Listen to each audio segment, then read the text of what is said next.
if we didn't have this collective unconscious and this soulful self pressing through, this autonomous unconscious, we probably would just live on ego level and survive. But there's this powerful force that wants to be expressed, is more for us. The kind of the possibilities and the potential that we have within us is constantly calling us.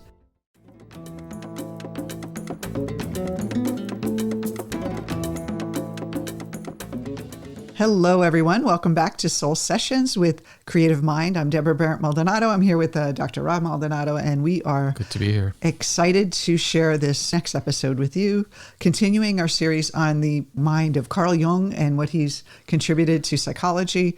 And I think this is one of the biggest things that concepts that he's contributed, which is the dark night of the soul. So we're getting a lot of requests for this topic. So sit back and open your mind and heart to hearing about the dark night. But before we begin, I do want to mention, if you are watching us on YouTube, don't forget to subscribe to our channel. Just push the button in the corner and make sure you are getting notifications of every episode. So the dark night, this is a widely known... Not the Batman movie. Yeah, not the Batman movie, but it's a widely known but often misunderstood aspect of Jung's work, and we're going to kind of lay it out for you today.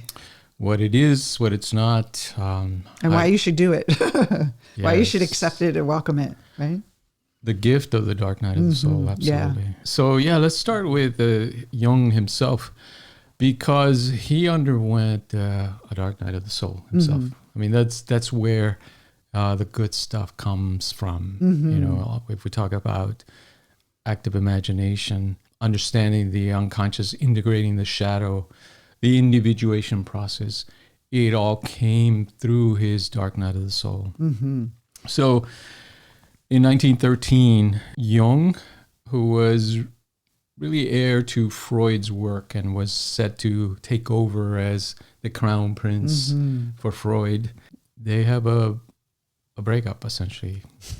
They dissolve their friendship and their collaborations. Their collaboration, So in essence, Jung finds himself out of the club of drifting, no career goal or path anymore. He had invested a lot in his relationship with Freud and was set to become again the heir of the psychoanalytic movement, which was big at that time. It was the cutting edge of psychology, psychopathology, all these incredible movements that were going on at that time. And so he was kind of like kicked out of the club and feeling a little like disoriented. And so now he had no mentor and he had to kind of cultivate his own path, which a lot of us can relate to, where we feel kind of thrown off our path and we don't know what we have to like kind of look within to see where to go next. Yeah, the looking within, introspection was the key for him. He was forced to really look within himself and consider, do I really believe what I'm talking about? Because he had been writing about the unconscious and exploring these deeper psychological elements of psyche. Can I walk the walk, in essence? Because in our lives, it comes down to that. It's easy to expound a philosophy, a theory, a belief. But if you don't really live it, you're fooling yourself. So he's always said, like, it's like the theories, but you really have to know it directly. That's right. And so he went through what he called the night sea journey. He coined that term, which is sort of a metaphor for what we do when we go through the dark night. So the dark night, can we just say what it is like a pivotal time in our life? Yeah, it's a time of disorientation, but a necessary disorientation, a disillusion with our persona. It's kind of a breakup of our own internal process of over-identifying as persona, as ego, and asking the deeper question, if I am not this persona, if I'm not just my profession, my role for him, a wife or a husband in a partnership or a parent, we identify as these roles, a son or daughter of someone who, a lot of children who are born of someone who was famous or someone who had, a lot of influence or success. And then they're kind of like I'm not that person, and I've always been identified as like Joe's rich son, or the heir apparent, but it's not really who you are. And then you're kind of like being like, wait a minute, the path that was laid out for me in the beginning of life isn't where I want to continue. And we all get to that point where it feels as though a crisis happens in our life to have us examine, what do we want to do for the rest of our life? Like what has us kind of re-examine our life, our relationships, our work, our spiritual beliefs, and throws us through a little loop.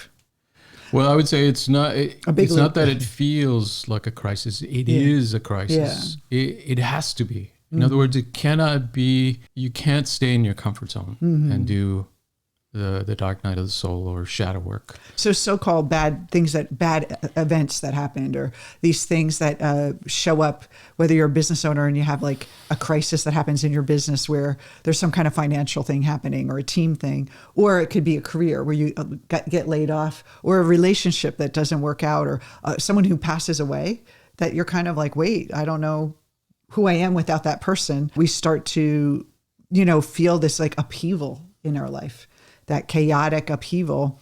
And many people think it is a bad thing that happened. This is a terrible thing, this terrible event that happened in my life, but it's actually an opportunity. It's an opportunity it's like shaking things up so you can reorganize and reset.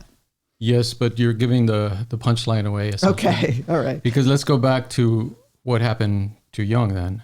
So he starts to go inward and he starts to have these visions, very intense visions, to where he started to question his own sanity. And this is real again. This is not a light kind of weekend retreat where you go through something like that.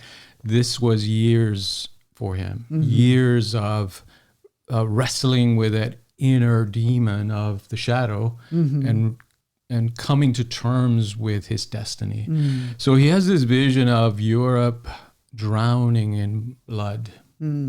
This is a terrible vision. He describes it very vividly in his writings. And this was right before World War I, which was kind the of bloodiest prophetic. war at that time. Yeah, prophetic of what was coming. He develops during this period the process of active imagination, trusting, that is, taking the internal vision of the psyche, what the psyche was throwing up through dreams, through visions, taking that as real, not as just metaphor, but as fantasy, as fantasy, but as a deeper layer of the ultimate reality of human nature. That changed the game for him, because that process of paying attention to your inner world, right? Like and also your dreams too, like the dream, like it's not just an accident, this random dream that seems like a nightmare. That's right. Like seeing meaning in all of it. And taking it seriously as this is the central work of my life, instead of projecting it outward and saying, no, my destiny is to become Freud's heir and student and carry on his work. It throws it back on you and says, what are you here to do? What is your mission? What are you passionate about?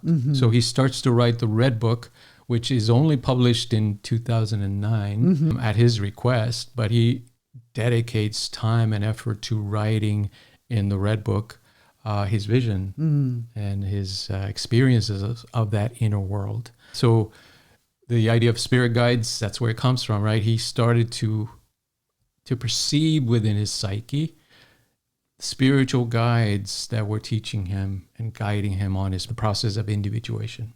But they were part of him, like that. It wasn't like an external guide. It was his inner guides. Well, it depends how you define him, right? Well, the collective unconscious, like it's all part of the same. Yeah, but this is key, because if we identify as persona, in other words, if you identify him as Carl Jung, the psychologist who was working with Freud, that's not who you are, essentially. That was the realization he was coming to, that's not who I am. That is a role that I'm playing, a persona.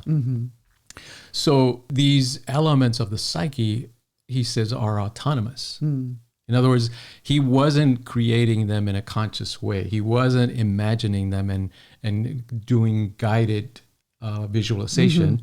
He was allowing them to come and Yes. talk to him and That's right. interact. And, They're independent of the conscious experience that we're having. Right? So we're out here in the world going through our relationships, our work. And he continued, of course, to work and to be in the world.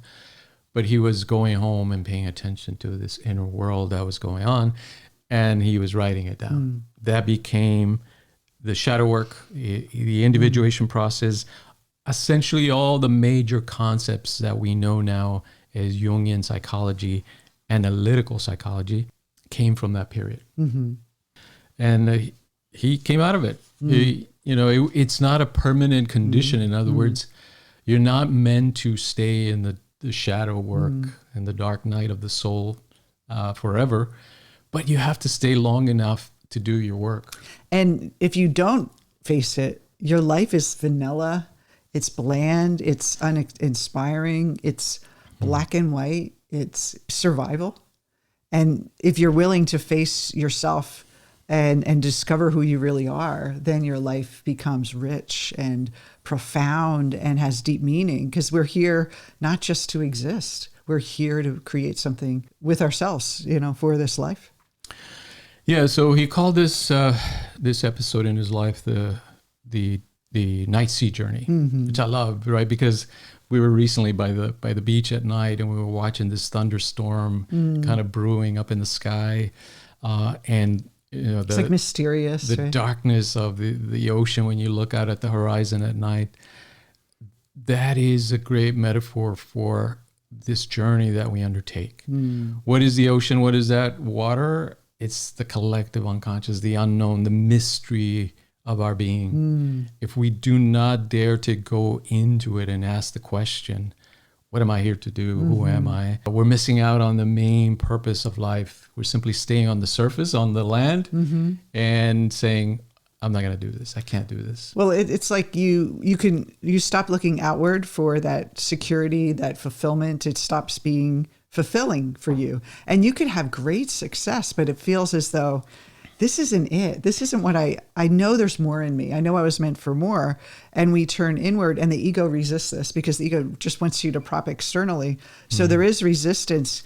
And when we think of the dark night, it's not all dark and negative. It's actually just unseen. It's like going into a dark cave. I always use a metaphor of like, imagine going through a cave and you don't know, but there's a pot of gold in there. That treasure hard to find, as Campbell would say, Joseph Campbell.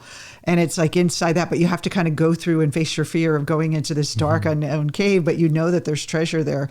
But most people, if you showed them a cave and said, you're going to have to walk a mile in the dark, but there's treasure at the end, I would say most people would be like, you know what, I'll find the treasure somewhere else. I don't want to go into that dark cave. There could be scary things in there. It could be dragons and snakes and, creepy crawlies and all that. And so we have to kind of face what's going on inside that we didn't want to face before, that the ego has like pushed away. And that's what the shadow is. It's a shadow. It has like a kind of a dark kind of sense, but it's more like things that don't have light. Like a shadow is where the light doesn't go. There's no penetration of light. That's why there's a shadow. The shadow is just behind the light. And so if we can bring light to the shadow, it's no longer dark. It's bright, and we can see things clearly. And we have to see those parts of ourselves that have remained unconscious.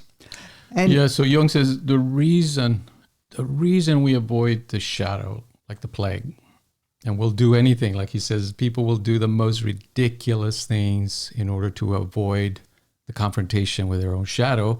The reason we do that, and we all do it, this is not just some of us, we all do it. We try to avoid the shadow.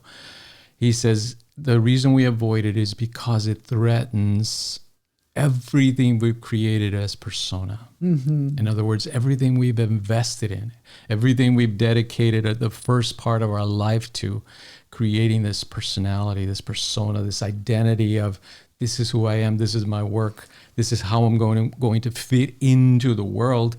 The shadow threatens everything of that. And no matter how much we want to change, how many great visions we have, we just put it off, the things in our life. I want to write a book one day. I want to start my own business one day. I'd love to do something else with my life. I'd love to get my art and work on my art, but no, my job is taking up a lot of my time, or my family, and there's no place for you. And eventually you just live your life to keep pushing it away. And that's what the gift is. Something will happen that will shake you up. Like something will like the rug getting pulled under you. For me, it was the same thing. I kept putting off, leaving my corporate job and finding my passion, and then putting off finding a true partner. I just settled for someone, and I ended up breaking my engagement. I ended up that same week getting laid off from my job, and then having to leave the place I lived with my fiance at the time. And I called it my homeless, manless, and jobless time. And really, basically everything that anyone would think was secure was stripped away from me. And that was a friend of mine had just got out of coaching school. So she's like, do you want me to practice on you? And I said, sure. Like, I need it right now. And it really did, like, I had to examine, like, how did I get here? How did I almost marry the wrong person? Why do I'm staying in this job that's just not fulfilling for me? Why am I so afraid to make a change? And that moment, basically, it took about 2 years for me to finally step into what I was supposed to do. But all that time was about really going inward and really figuring out who I was, what I wanted in life. And it was necessary. And it happened when I was 36 years old. So that time, Jung says about midlife, the first part of life is building up the ego. But everything I wanted, I had to destroy the persona I created, the corporate girl, the security, all the things I built up, to basically let that all go, to start over. And that is scary. It's a scary thing, but you know what? It feels scary, but it's the best thing. And but that's why people resist, because it is so the antithesis of safety, security, and comfort. For me, it was the opposite. Like, we're often mirrors of each other. For me, it was achieving everything I thought would bring me success, happiness, and finding that, on the contrary, it brings you the opposite. Mm-hmm. It throws you into a period of chaos, despair, disorientation, a feeling of meaninglessness, right? Because here, everything external that you worked for is given to you. You've achieved it, and that emptiness is still there. There's no reason why you shouldn't be happy. That's right? There's nothing that you can say, when I get those things, I will be happy. You have them, but you're still empty. That's the dark night of the soul as well. It's a period of deconstructing your identity from the inside out. Kind of like change, like your priorities for your first half of life starts to shift. Yes. So it can be both. It can be the loss of your identity through loss of marriage, a job, or the attainment of those things and still finding yourself feeling lost. Yeah. And it is like a pivot point in your life. And you could choose, and I did actually, after I got laid off from that first time, I did actually go back to the corporate world again, because it's so hard to make that full pivot. And I still was like, why am I here again? Like, you kind of you may have made that pivot a couple times and then you go back. I think that's important too, that it's not just like one time, it's a process that you go through of wrestling and maybe being tempted to return and then saying, this is still not it. And I know I have to keep going because your ego doesn't want to be uncomfortable. So the more you push toward change, the more uncomfortable it becomes. The outer change becomes very uncomfortable. And then sometimes you don't even know what you should do. And you feel like, well, if I don't know, then I'll just go back, versus keep moving through and then asking yourself what you want versus asking other people's advice, getting a career coach or, someone, your parents to tell you, or friends give you advice and tell you what you should do, or your peers. You have to find the answer within yourself. Yeah. I mean, that begs the question, right? What do we do when this happens? The ordinary person, they don't have access to this deeper psychology. We know there's very, very few people that really understand Jung's work, first of all, and then very few people that have access to people that can help them undergo this process of individuation in a psychological way. In other words, in a structured way that they can use it for their enlightenment. I want to say that many people confuse this, what I call persona swapping. They have this moment and then they're like, I'm going to be someone completely opposite, and I'm going to push away or reject my childhood, my, events that happened in the past, and I'm going to become this other person. I'm going to push away insecurity and become power. I'm going to push away poverty and become successful. And what you're really doing is just flipping the coin to the other side, but you're still operating from ego and still defining yourself by external things. And that is really where people get stuck. I'll just believe in myself, or mindset. I'll just work with my mindset and think differently and think positive, but you're just rearranging the furniture again. You're not really integrating the other aspects of your personality, of why you judge this thing that is so terrible, and what do you have to face. So it is a process, but I don't think it needs to take years. I mean, there's an evolution that will last the rest of your life, and you'll always be evolving. But that pivot point doesn't have to take that long if you're willing to have someone help you, guide you through it, someone who's been through it. Not someone who understands the theory, but someone who knows it by going through and wrestling with themselves. And it's a highly emotional experience. It's not an intellectual experience. It's emotional. It pulls up all the things that scare you, but in an empowering way, because you face it. It's like facing the dragon. You're not afraid of it anymore. And so you're really getting empowered by going toward these difficult emotions or these difficult ideas or concepts of yourself. Instead of kind of making them positive, you're really like just accepting like all of your humanity.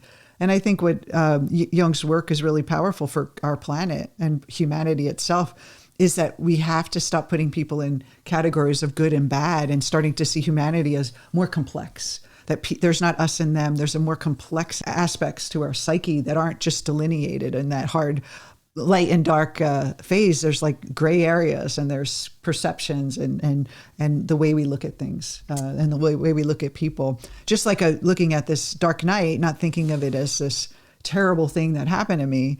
For me, it was the best thing that happened to me. At the time, I was terrified, but I knew why. I had this like intuition that this is something I need to face. And you kind of feel it. You're like, I'm here. I set this all up for some reason.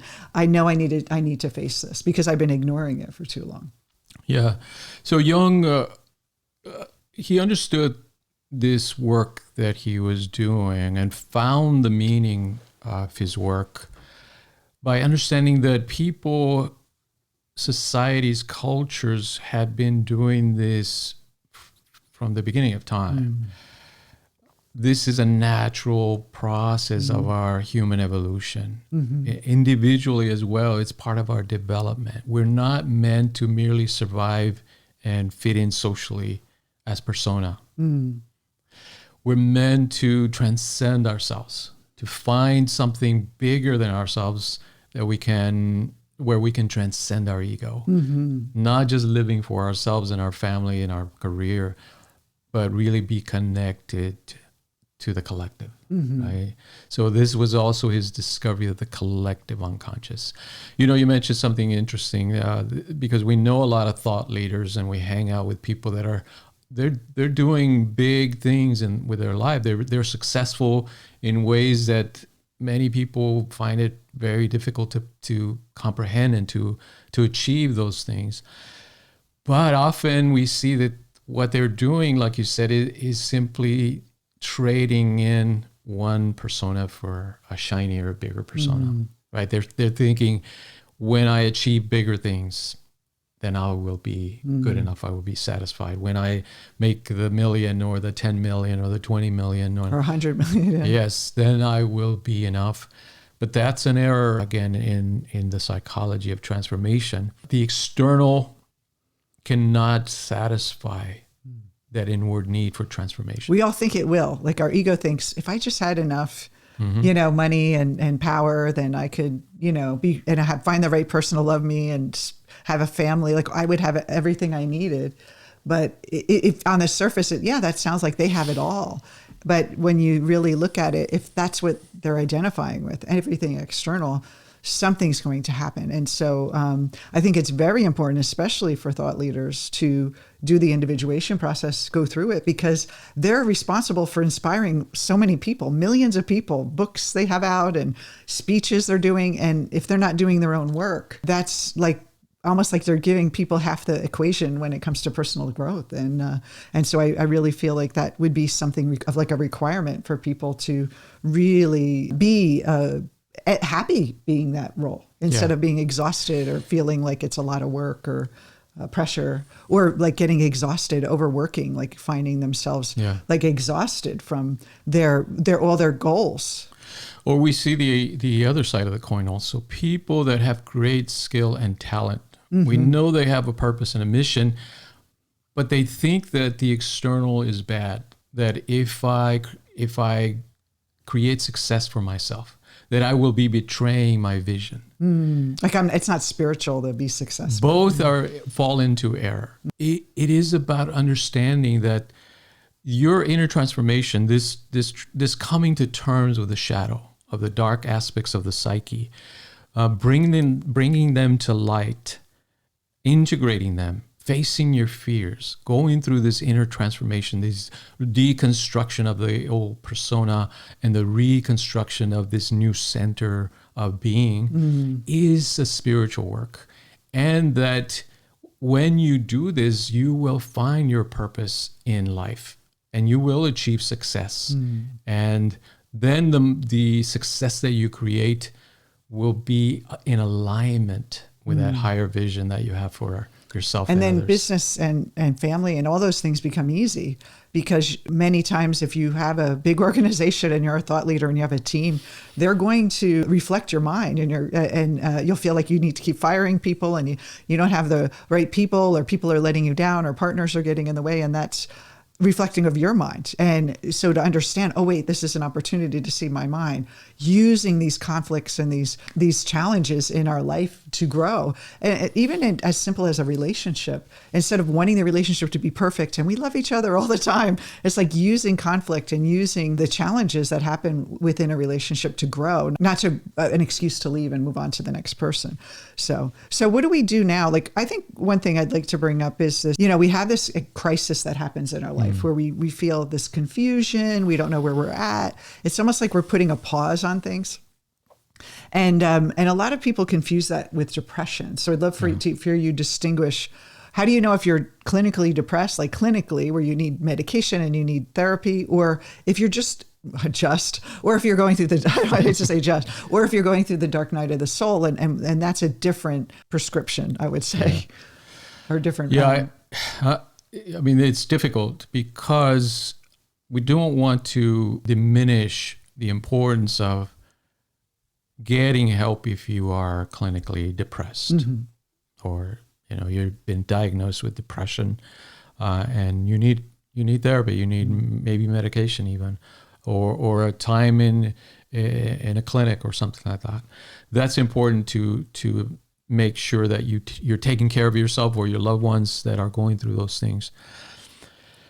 But I would say the main distinction between clinical depression and the dark night of the soul is that in the dark night of the soul, there's this existential questioning of your purpose, right? It's a spiritual quest that it's being, you're being thrown into the arena, this labyrinth of, can you find meaning in your life? Can you find your way to the center of who you are? Yeah, that this isn't who you are, and there's deeper parts of yourself. So those three questions of who am I, what is the world, and what is my purpose? Yeah. Those three questions, you start to ask yourself, like, I don't even know who I am anymore. You hear people say that, like, I don't even know who I am anymore. And then on the other side of the dark night of the soul and their individuation and shadow work, they're like, I don't even recognize my past self anymore. Like, it's like I've had this transformation that happened. Now, it can be, of course, that, let's say the dark night of the soul is your calling, or it befalls you to experience this, that if you do not find your way out of that labyrinth because you don't have a guide, or you don't have the people around you to support you, or a coach, like you were saying, or a therapist to help you, that after a while you do start to get depressed because you're not finding meaning in your life. You start to really experience hopelessness. This darkness appears to be There appears to be no way out of it. That's a very powerful experience that can drive us into a real depression, a sense of hopelessness, right? Of meaninglessness. In my clinical psychology courses, we used to talk about lethal levels of meaninglessness, that we can reach these levels where we can't find real meaning in our life, and it puts us in danger, essentially. Those are special circumstances, and that's exactly when you need to set the intention to find people that can help you. And that's the hardest thing for many people, is to ask for help or even admit, because this world is, don't worry, be happy, and everything's like this Instagram persona, and you should be grateful, for all the things you have, and just be positive. And sometimes people have shame around their dark feelings and their sad feelings, and I think there's so much judgment around it, versus saying, "Ooh, we're getting to a vulnerable place here. This is where the soil of the soul is starting to get rich with nutrients, and it's starting to say, hey, there's something happening, calling me." I think if we didn't have this collective unconscious and this soulful self pressing through, this autonomous unconscious, we probably would just live on ego level and survive. But there's this powerful force that wants to be expressed, is more for us, the kind of the possibilities and the potential that we have within us is constantly calling us. And so it's pushing us toward that. And what we're feeling mostly is that resistance. But there's that push and that pull, and that's the kind of chaos and the disorientation that happens. It's almost like shaking us off our ground a bit. Yeah, and then there's this dangerous tendency in our culture to pathologize everything, right? Everything is trauma. Everyone is traumatized. And if you just heal your trauma, then this thing will go away, kind of, right?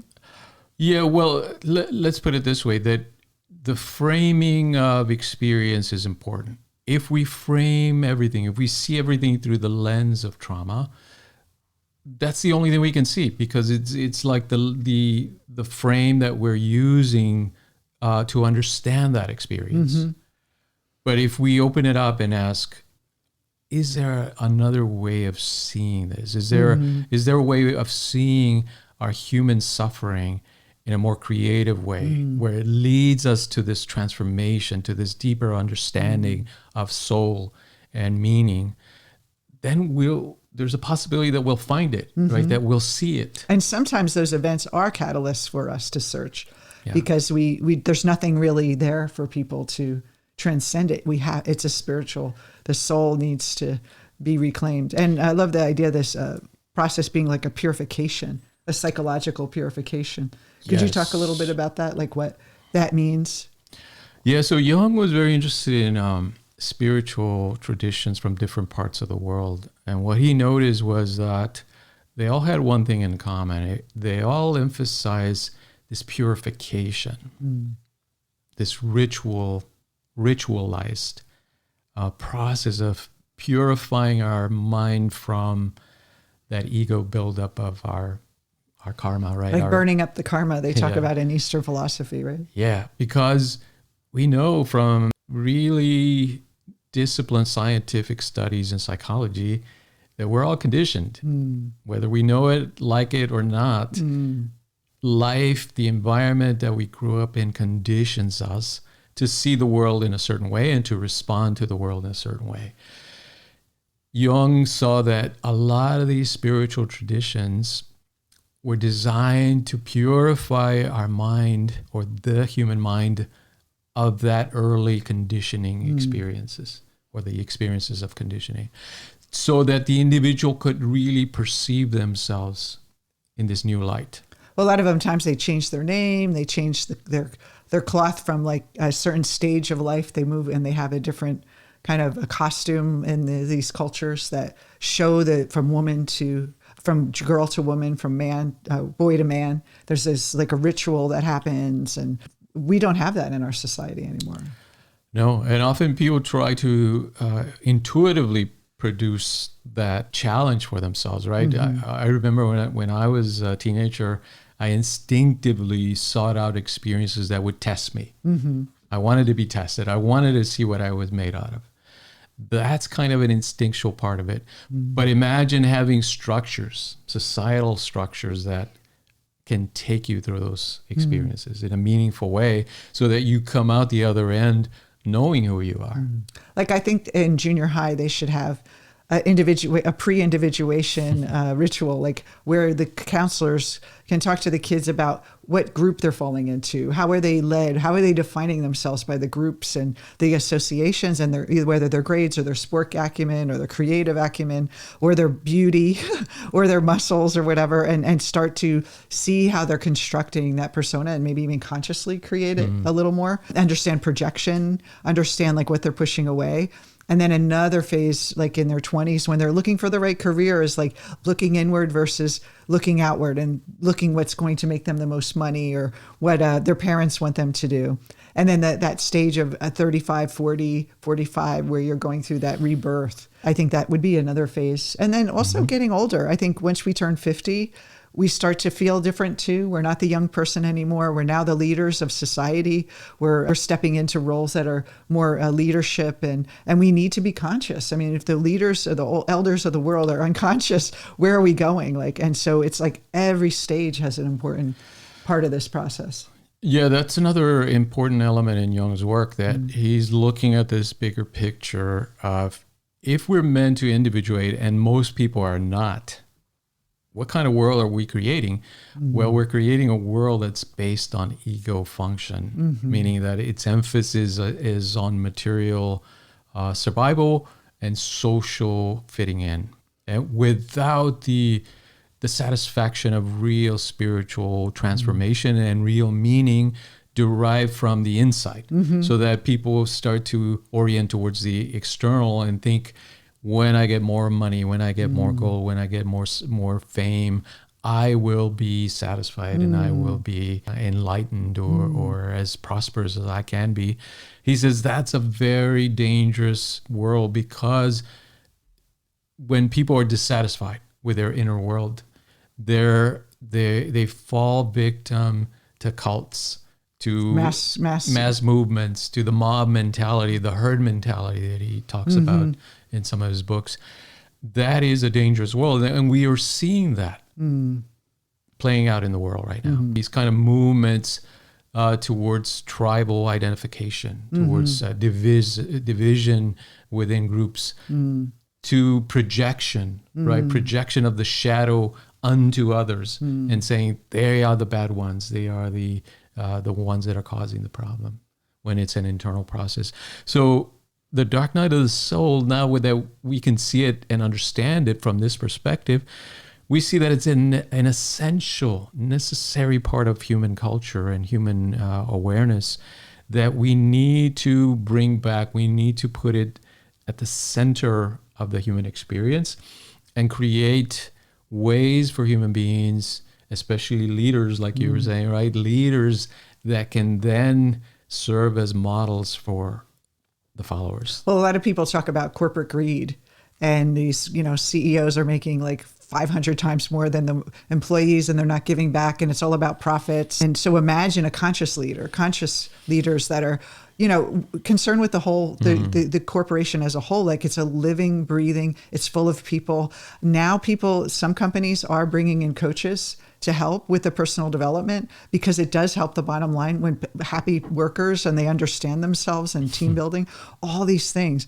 So this session today is not just about your own personal journey, but about the journey of ourselves as human beings on this planet and humanity as a whole, that we need to look at ourselves and we need to be honest. It's about a raw honesty versus I just want to look at the good parts and I'm going to get rid of the bad parts or change the bad parts to be positive. Like there's so many people like I see out there that are talking about shadow being beliefs. It's not about negative beliefs. It's about concepts and energies in yourself that are being denied. And so it's a very, very deep work that will change your life and change the lives of many people and shifting. And so it is really incredible. And our mission is to get this out more, making it more mainstream than just this fringe, like Jungian psychology that no one can understand, or only certain people that get it, like do the work. Like imagine everyone in the world being able to transcend their ego and really understand projection and understand how they can have the resources within themselves to create a life that they truly love and not project that the world is not giving them what they want. They can be empowered to know they have their inner resources. It's an incredible time in the world. And I think we are going through a dark night of the soul with climate, with government institutions, religious challenges that we have to, there's a lot of challenges we can face as a collective ego, ego consciousness on the planet, and shift it by starting with ourselves. And we always say that the best way to deal with a world problem is first deal with ourselves and be clear on ourselves, and then we'll know how to deal with that world problem. But if we haven't done our own shadow work, our ego's going to try to fix the problem and be in that us versus them mentality versus what's really going on here. How can I really see the truth of what I'm experiencing? And and then being able to help others take that journey as well. So the next step would be for you is just ask yourself, where has this happened before? What did you learn from that journey? Or if you haven't, look at your life, assess how much of your life is propped up or your identity is based on external things. It's based on what you achieved, what your marital status is or your partnership status, what your body looks like, what your beauty looks like, what kind of house you live in. Like, how are you defining yourself? Your education and your family, do you have that? Those are all external things.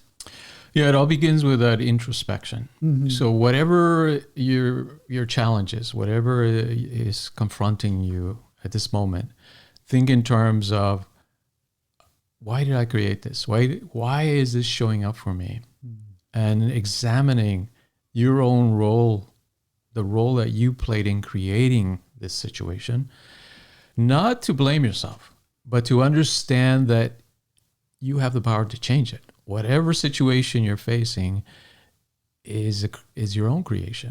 Mm. There's no one else that can create it for you. You're the one that creates it from the inside out. Now, are there unconscious forces? Of course, the unconscious is essentially the one that's dominating in the psyche before people do individuation. In other words, before they face this dark night of the soul, it's their unconscious programming. It's their past conditioning that is creating their world. Mm. As you go through the dark night of the soul and you integrate the shadow, meaning you make the unconscious conscious, as Jung says. You accept it. You accept it. You integrate it. It becomes part of your knowing of who you really are. Then you're able to change things from the inside out. Mm-hmm. In other words, your vision then, your purpose becomes the way you start to live your life. And so after the shadow work, this new you emerges. We always feel like there's a lot of energy in the chaos, but then that energy, it starts to form into something else, our true self. It's like a rebirth that happens. And there's an emergence of power and energy and clarity afterwards that is like, Jung says that you can never go back again. You just kind of feel this sense of, wow, this is really different. I feel different. I know, I see the world clearer now. And that's where that intuition is heightened. That's where when you think positive and have a vision board and imagine your future, that's when things are on supersonic speed. But before that, your shadow is going to interfere with everything you want to create, or the things you're struggling with, or the things you're chasing. It's like an unconscious motivation that we don't know what's motivating us. And we got to see what's motivating us. Is it the ego, or is this really coming from our soul, coming from our deepest self? So a beautiful process. We've been through it. It's not for the weak at heart, but it's definitely worth the journey and worth the gifts that come afterward. Yeah, I mean, we're lucky because the process is still around. Mm-hmm. And Jung left us written a map of the psyche and how to do individuation. This is always the case, that we have all the tools as human beings to solve all our human problems, everything from climate change to pollution to politics. Division in politics. We have the tools. It's simply finding the strength and the courage through our own individuation process, meaning through our own transcendence of our ego, to carry those things out. And the only way we will do it is if we start with ourselves through this transformation. Yeah. So heavy topic, but also bright topic. It's not all dark and dreary. It is a rite of passage in a way to where we really become adults. Jung says that life really begins at 40. until then, you're just doing research. And it's sort of like before the Yeah. dark night, you're just doing research and having a vague idea of why you're here. And then after shadow work, you're so clear on who you are and who you want to become and how you want to live. And the choices you make become more conscious. Yes. And affects everyone around you. Thank you again for joining us. Before we go, I do want to remind you to subscribe here if you're watching us on YouTube, and make sure you watch every episode with some really interesting topics. See you next time. All right. Take care. Bye-bye.